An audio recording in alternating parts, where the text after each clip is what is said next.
de Brive 6e. Alors c'est vrai qu'on a longtemps cru à la qualification pour le top 6 qui était l'objectif fixé en début de saison. Finalement, on y a cru jusqu'au mois d'avril à peu près.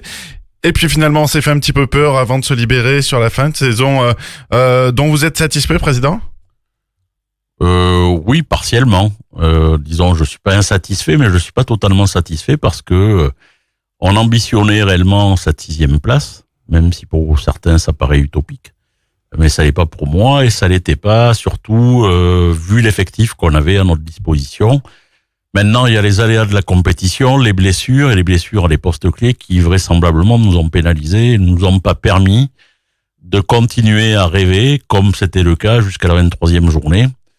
Voilà, donc... Notamment au poste de pilier droit, par exemple, sur la fin de la saison. Pilier droit, pilier gauche, même si à gauche, oui. Ça c'est moins senti, mais c'est vrai que le poste de pilier droit nous a fortement nous a pénalisé, parce que pas que fortement, hein, on a tous en tête ce match de Béziers avec une performance XXL de Team Daniel. De Team. Ouais. Donc voilà, on peut pas non plus tout mettre sur cet aspect-là, mais voilà.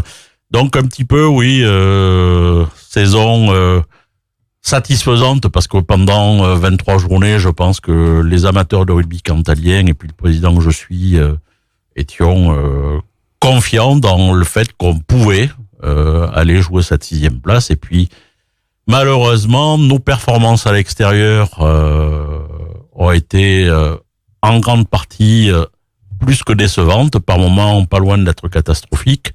Même si, comme je le disais tout à l'heure, il faut aussi toujours relativiser, parce qu'on a aussi fait 4 belles performances à l'extérieur, avec par moments un petit peu de manque de chance, qui aurait pu aussi nous aider dans l'objectif que j'avais assigné au club. Voilà, donc, mais malgré tout, content, parce que c'est une saison de plus en Pro D2. C'est une saison de plus où, à la maison, je crois qu'on a donné du plaisir et de la satisfaction et de l'enthousiasme aux gens qui viennent nous voir.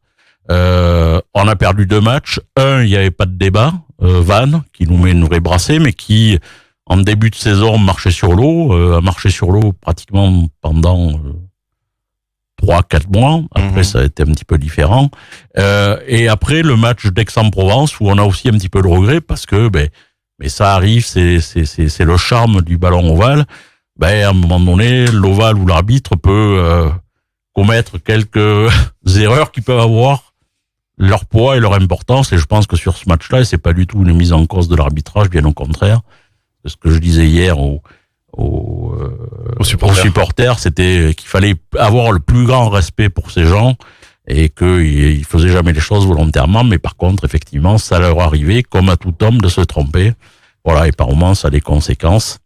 Mais c'est pas à cause des arbitres si on n'est pas 6e. Voilà, que ce soit bien clair. Mais... c'est plutôt la faute des résultats à l'extérieur, vous venez de le dire. Donc les résultats à l'extérieur, mais je les nuance aussi, parce que ce que je disais tout à l'heure en conférence de presse, c'est qu'on a aussi besoin d'un soutien fort de l'ensemble des médias. Je sais que vous le faites, mais de la montagne aussi en particulier, et d'avoir un discours aussi positif, même si des fois, effectivement, nos résultats à l'extérieur vous facilite pas la chose pour positiver, mais je pense par contre nos matchs à Aurillac doivent donner suffisamment d'éléments pour qu'on puisse inviter les Aurillacois, les Cantaliens à venir au stade prendre du plaisir, parce que je crois qu'on a une équipe qui a plutôt porté de belle manière les couleurs aurillacoises et cantaliennes. Oui, avec la prise de pouvoir de cette génération un peu de champions de France espoir, qui ont amené de l'entrain, qui ont amené du dynamisme et qui ont amené un petit peu de folie et d'envie de jouer sans pression à cette équipe du Stade Aurillacois. Tout à fait. Ça confirmait ce que je pensais en pré-saison, puisque je pense beaucoup de personnes étaient dubitatifs en pensant qu'on était des doux rêveurs, etc.